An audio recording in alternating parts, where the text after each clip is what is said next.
Lecture de l'Apocalypse de Saint Jean. Moi, Jean, j'ai vu un ange qui montait du côté où le soleil se lève, avec le sceau qui imprime la marque du Dieu vivant. D'une voix forte, il cria aux 4 anges qui avaient reçu le pouvoir de faire du mal à la terre et à la mer. Ne faites pas de mal à la terre, ni à la mer, ni aux arbres, afin que nous ayons marqué du sceau le front des serviteurs de notre Dieu. Et j'entendis le nombre de ceux qui étaient marqués du sceau. Ils étaient 144 000 de toutes les tribus des fils d'Israël. Après cela, j'ai vu, et voici une foule immense, que nul ne pouvait dénombrer, une foule de toutes nations, tribus, peuples et langues. Ils se tenaient debout devant le trône et devant l'agneau, vêtus de robes blanches avec des palmes à la main. Et ils s'écriaient d'une voix forte, « Le salut appartient à notre Dieu qui siège sur le trône et à l'agneau. » Tous les anges se tenaient debout autour du trône, autour des anciens et des 4 vivants. Se jetant devant le trône, face contre terre, ils se prosternèrent devant Dieu. Et ils disaient « Amen ». Louange, gloire, sagesse et action de grâce, honneur, puissance et force à notre Dieu, pour les siècles des siècles. Amen. L'un des anciens prit alors la parole et me dit « Ces gens, vêtus de robes blanches, qui sont-ils et d'où viennent-ils » Je lui répondis « Mon Seigneur, toi, tu le sais. » Il me dit « Ceux-là viennent de la grande épreuve. Ils ont lavé leurs robes, ils les ont blanchies par le sang de l'agneau. » Moi, Jean, j'ai vu. Il s'agit donc d'une vision. Moi, Jean, j'ai vu un ange qui montait du côté où le soleil se lève. Et un peu plus loin, après cela, j'ai vu une foule immense que nul ne pouvait dénombrer. Nous sommes prévenus. La description qui va suivre, qui ici est superbe, grandiose, est d'ordre mystique. Il n'est pas question de la prendre au pied de la lettre. Pour la comprendre, il faut nous laisser prendre. Elle nous emporte dans un autre monde. Jean nous décrit une immense procession composée de 2 foules distinctes. La première comprend 144 000 personnes. Bien sûr, c'est un chiffre symbolique, qu'il appelle les serviteurs de Dieu. Ils sont marqués du sceau qui imprime la marque du Dieu vivant. C'est le baptême. Voici donc le peuple des baptisés. C'est à eux que Jean adresse son apocalypse. Ensuite, il décrit une autre foule, une foule immense, innombrable, une foule de toutes nations, tribus, peuples et langues. Vous notez au passage qu'il y a 4 termes dans cette énumération. Le chiffre 4, dans ce genre de texte, évoque le monde créé, le cosmos, et donc aussi l'humanité, peut-être en référence aux 4 points cardinaux. Cette foule de toutes nations, tribus, peuples et langues représente donc l'humanité. Ils sont en vêtements blancs, ce qui veut dire qu'ils ont revêtu la robe des noces. Ensuite, ils se tiennent debout devant le trône et devant l'agneau, avec des palmes à la main. La position debout, qui est la posture du ressuscité, la robe nuptiale, les palmes de la victoire, tout nous dit qu'ils sont sauvés. Et pourtant, les membres de cette deuxième foule ne sont pas marqués du sceau du baptême. Alors, qui les a introduits dans le salut ? La foule des 144 000, justement. Les 144 000, je vous ai dit que ce sont les baptisés, les contemporains de Saint Jean. Or, ils sont à ce moment précis affrontés à une terrible persécution, celle de l'empereur Domitien à la fin du 1er siècle. Je crois que le message de l'Apocalypse aux chrétiens persécutés est le suivant. Tenez bon, votre témoignage portera ses fruits. Dans votre épreuve se trouve le salut de tous les hommes. Grâce à vous, grâce à vos souffrances endurées dans la grande épreuve, comme dit Jean, de la persécution, la foule innombrable des nations sera sauvée. Vous me direz pourquoi Saint Jean ne parle-t-il pas en clair ? C'est tout le problème du style de son discours. Il s'agit de ce que l'on appelle une apocalypse, c'est-à-dire que c'est un écrit clandestin qui circule sous le manteau, à la barbe des autorités. Il s'agit ici des autorités romaines, à la fin du 1er siècle de notre ère. Ce livre s'adresse donc à des croyants qui vivent sous la menace perpétuelle de la persécution. Et donc il se présente, comme tous les messages de réseaux de résistance, avec un langage codé, compréhensible par les seuls initiés. C'est la première caractéristique de ce genre littéraire. Tous les écrits apocalyptiques rapportent des visions et emploient des images et des nombres symboliques. La deuxième caractéristique des apocalypses, c'est leur thème.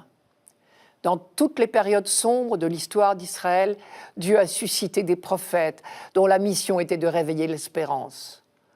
En période de persécution, le discours tenu pour réveiller les énergies consiste à dire « apparemment vous êtes vaincus, on vous écrase, on vous persécute, on vous élimine, et vos persécuteurs sont florissants. Mais ne perdez pas courage, les forces du mal ne peuvent rien contre vous, elles sont déjà vaincues.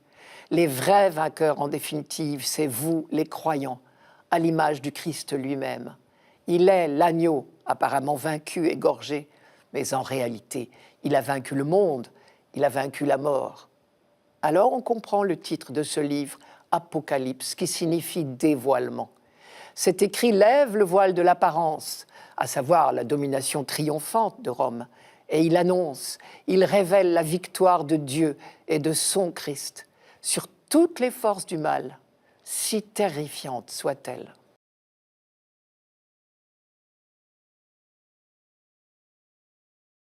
Voici le peuple de ceux qui cherchent ta face, Seigneur. Ô Seigneur, le monde et sa richesse, la terre et tous ses habitants. C'est lui qui l'a fondé sur les mers et l'a gardé inébranlable sur les flots. Qui peut gravir la montagne du Seigneur et se tenir dans le lieu saint? L'homme que pur aux mains innocentes, qui ne livre pas son âme aux idoles. Voici le peuple de ceux qui cherchent ta face, Seigneur. Il obtient du Seigneur la bénédiction et de Dieu son Sauveur la justice. Voici le peuple de ceux qui le cherchent. Voici Jacob qui recherche ta face. Voici le peuple de ceux qui cherchent ta face, Seigneur. Nous sommes au temple de Jérusalem. Une gigantesque procession s'approche. À l'arrivée aux portes du temple, deux chorales alternées entament un chant dialogué. Qui gravira la montagne du Seigneur? Vous vous souvenez que le temple est bâti sur la hauteur. Qui pourra tenir sur le lieu de sa sainteté? Déjà, Isaïe comparait le Dieu 3 fois saint à un feu dévorant. Et au chapitre 33, il posait la même question. Qui de nous tiendra devant ce feu dévorant? Qui tiendra devant ces flammes éternelles? Sous-entendu, par nous-mêmes, nous ne pourrions pas soutenir sa vue, le flamboiement de son rayonnement. C'est le cri de triomphe du peuple élu, admis sans mérite de sa part dans la compagnie du Dieu saint. Telle est la grande découverte du peuple d'Israël. Dieu est le saint, le tout autre. Saint, saint, saint, le Seigneur, Dieu de l'univers, proclament les séraphins pendant l'extase de la vocation d'Isaïe. Et en même temps, ce Dieu tout autre se fait le tout proche de l'homme et lui permet de tenir, comme dit Isaïe, en sa compagnie. Vous voyez combien ce psaume consonne avec la fête de tous les saints. Ils ont gravi la montagne du Seigneur. Ils sont admis en présence du Dieu saint. Et ils chantent désormais le chant d'Isaïe, celui auquel nous unissons nos voix chaque dimanche, comme le dit la préface de la Toussaint. Juste avant de chanter, ce que nous appelons le Sanctus, le prêtre dit « C'est pourquoi, avec cette foule immense que nul ne peut dénombrer, Avec tous les anges du ciel, nous voulons te chanter. Et le psaume continue. L'homme au cœur pur, aux mains innocentes, qui ne livre pas son âme aux idoles. Voilà la réponse. Voilà l'homme qui peut tenir devant Dieu. Il ne s'agit pas ici d'abord d'un comportement moral. Le peuple se sait admis devant Dieu sans mérite aucun de sa part.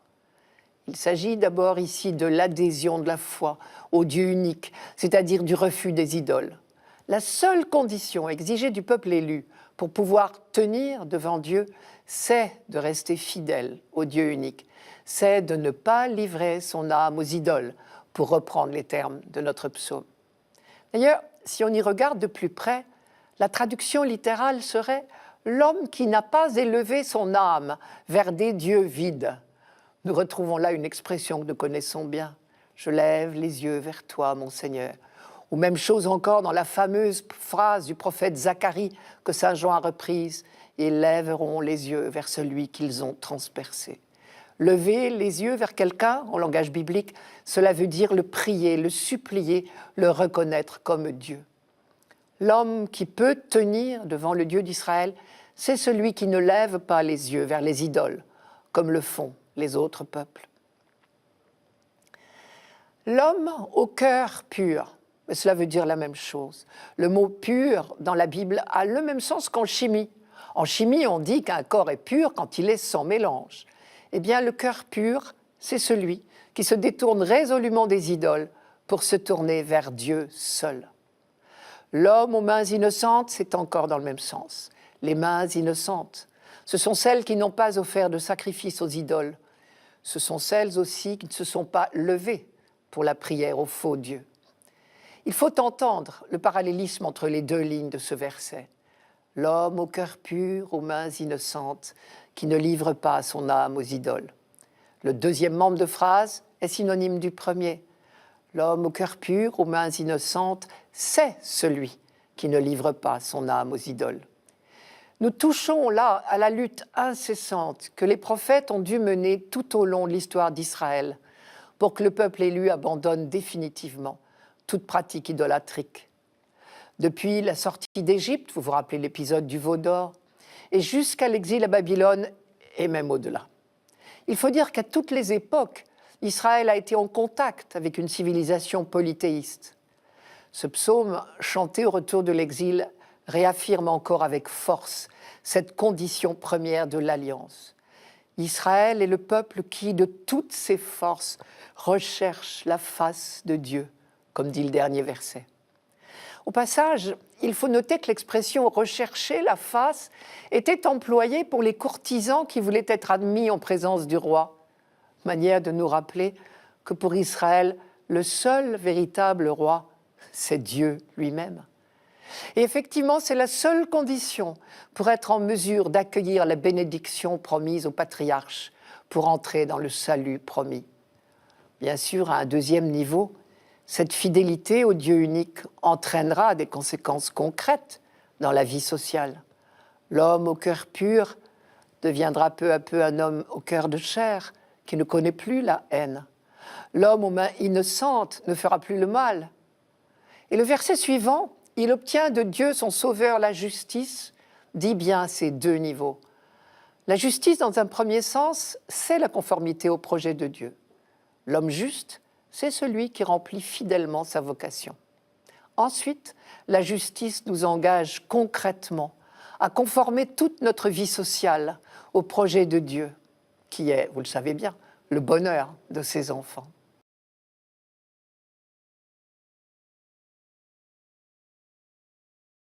Lecture de la première lettre de saint Jean. Bien-aimés, voyez quel grand amour nous a donné le Père pour que nous soyons appelés enfants de Dieu, et nous le sommes. Voilà pourquoi le monde ne nous connaît pas, c'est qu'il n'a pas connu Dieu. Bien-aimés, dès maintenant nous sommes enfants de Dieu, mais ce que nous serons n'a pas encore été manifesté. Nous le savons. Quand cela sera manifesté, nous lui serons semblables, car nous le verrons tel qu'il est. Et quiconque met en lui une telle espérance se rend pur, comme lui-même est pur. Bien-aimés, voyez. Jean nous invite à la contemplation, parce que c'est la clé de notre vie de foi, savoir regarder. Toute l'histoire humaine est celle d'une éducation du regard de l'homme. Ils ont des yeux pour voir et ne voient pas, disaient les prophètes. Voilà le drame de l'homme. Et que faut-il voir au juste? L'amour de Dieu pour l'humanité, son dessein bienveillant, comme dirait saint Paul. Saint Jean ne parle que de cela dans ce que nous venons d'entendre. Je reprends ces deux points, la thématique du regard et le projet de Dieu contemplé par Jean. Sur le premier point, le regard, ce thème est développé dans toute la Bible et toujours dans le même sens. Savoir regarder, ouvrir les yeux, c'est découvrir le vrai visage du Dieu d'amour. À l'inverse, le regard peut être faussé. Je ne vous citerai qu'un seul texte. Je veux parler de la fameuse histoire d'Adam et Ève dans le jardin d'Éden. C'est bien une affaire de regard. Le texte est admirablement construit. Il commence par planter le décor, un jardin avec des quantités d'arbres. Le Seigneur Dieu fit germer du sol tout arbre d'aspect attrayant et bon à manger.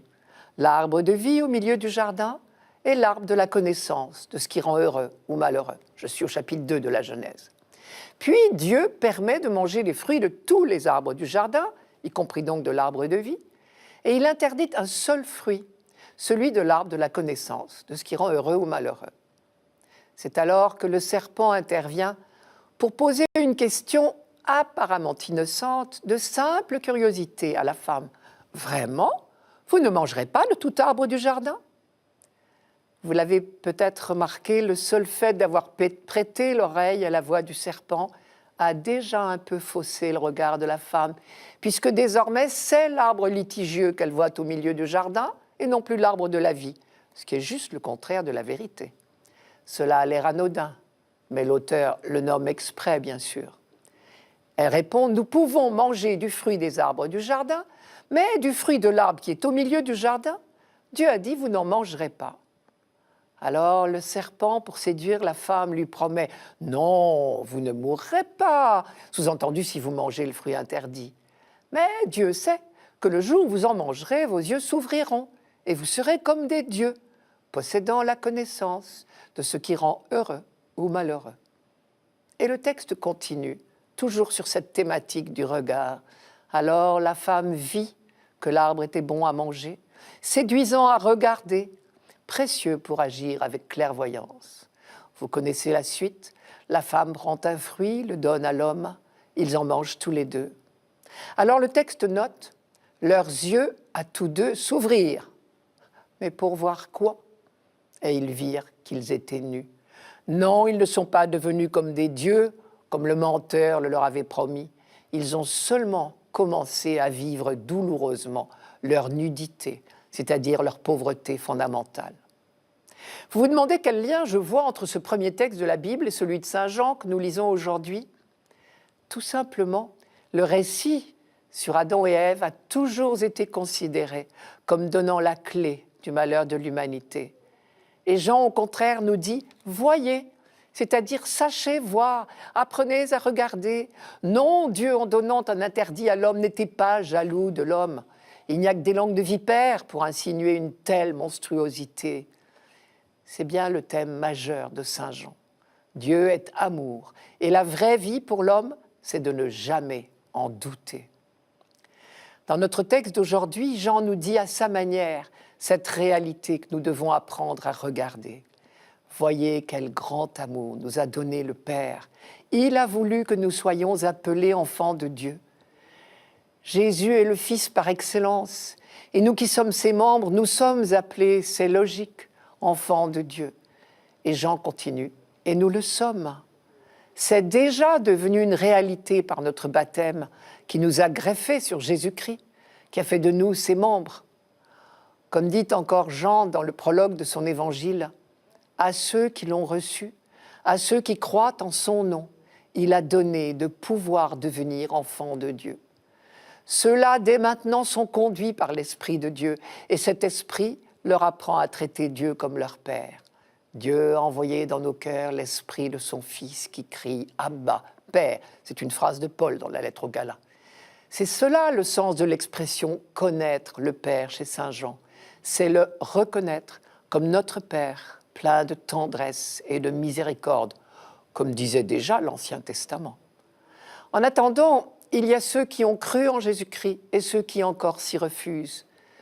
Car tout ceci apparaît lumineux pour les croyants, mais c'est totalement incompréhensible, et pire, incroyable ou dérisoire, voire même scandaleux pour les non-croyants.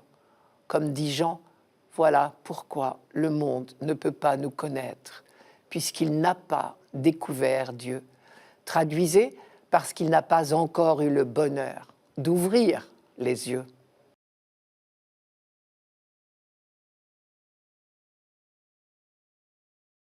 Évangile de Jésus-Christ selon saint Matthieu.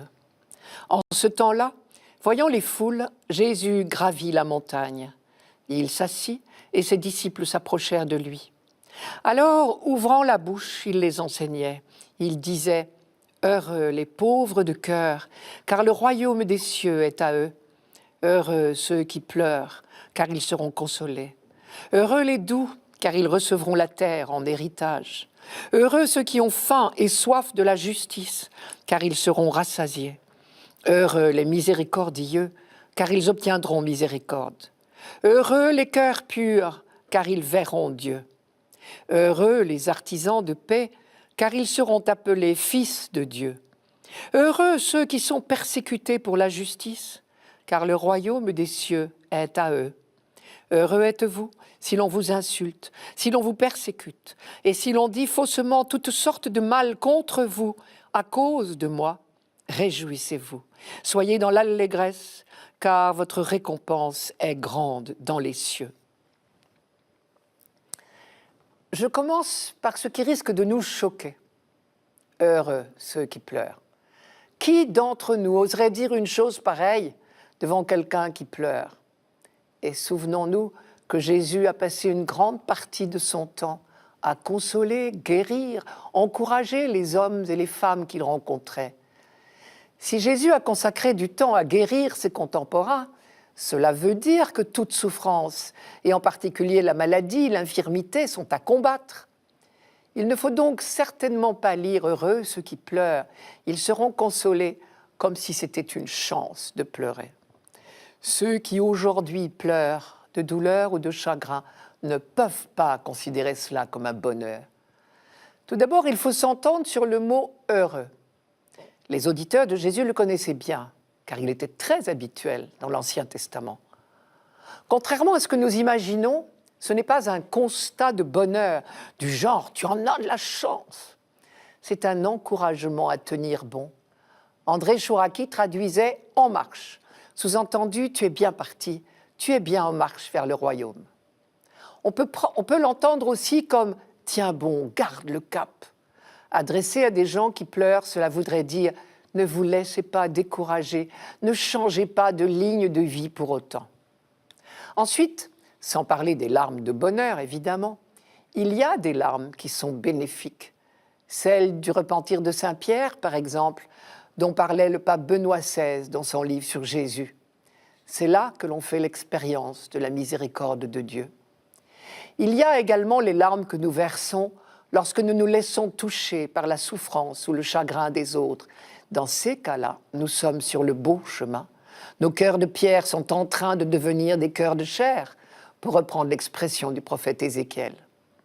On pourrait dire la même chose lorsque nous pleurons devant la cruauté de certains, devant ce que j'appellerais la dureté du monde. Enfin, il y a là très certainement de la part de Jésus l'annonce que le temps du Messie est venu, le temps où s'instaurera le bonheur promis à l'humanité. Je passe maintenant à la première béatitude. Heureux les pauvres de cœur, le royaume des cieux est à eux. Il me semble que cette béatitude-là contient toutes les autres, qu'elle est le secret de toutes les autres. Évidemment, ce n'est pas une idéalisation de la pauvreté matérielle. La Bible présente toujours la pauvreté comme un mal à combattre. D'ailleurs, le mot « pauvre » dans l'Ancien Testament n'a pas toujours un rapport avec le compte en banque. Les pauvres, au sens biblique, les anawim, Ce sont ceux qui n'ont pas le cœur fier ou le regard hautain, comme dit un psaume. On les appelle les dos courbés. Ce sont les petits, les humbles du pays, dans le langage prophétique. Ils ne sont pas repus, satisfaits, contents d'eux. Il leur manque quelque chose. Alors, Dieu pourra les combler. La qualité dont il s'agit ici, finalement, c'est l'esprit de pauvreté, c'est-à-dire la qualité de celui qui a besoin de Dieu, celui qui reçoit tout de Dieu comme un cadeau, celui qui prie humblement « Seigneur, prends pitié » et qui attend de Dieu et de lui seul tout ce dont il est question dans les autres béatitudes, être capable de miséricorde, c'est-à-dire de pardon et de compassion, être artisan de paix, être doux ou non violent, être affamé et assoiffé de justice, car tout cela est cadeau. Et nous ne pouvons mettre véritablement ces talents au service du royaume que quand nous les recevons dans cet esprit. Au fond, la première béatitude, c'est celle qui nous permet de recevoir toutes les autres. Heureux les pauvres, mettez votre confiance en Dieu, il vous comblera de ses richesses. Ses richesses. Heureux, cela veut dire bientôt on vous enviera. Alors effectivement, ces béatitudes sont, comme leur nom l'indique, des bonnes nouvelles. La bonne nouvelle, c'est que le regard de Dieu n'est pas celui des hommes. Les hommes recherchent le bonheur dans l'avoir, le pouvoir, le savoir. Mais ceux qui cherchent Dieu savent que ce n'est pas de ce côté-là qu'on le trouve. Dieu se révèle au doux, au miséricordieux, au pacifique. De cette manière, Jésus nous apprend à poser sur les autres et sur nous-mêmes un autre regard. Il nous fait regarder toutes choses avec les yeux de Dieu lui-même et il nous apprend à nous émerveiller. Il nous dit la présence du royaume là où nous ne l'attendions pas. La pauvreté du cœur, la douceur, les larmes, la faim et la soif de justice, la persécution.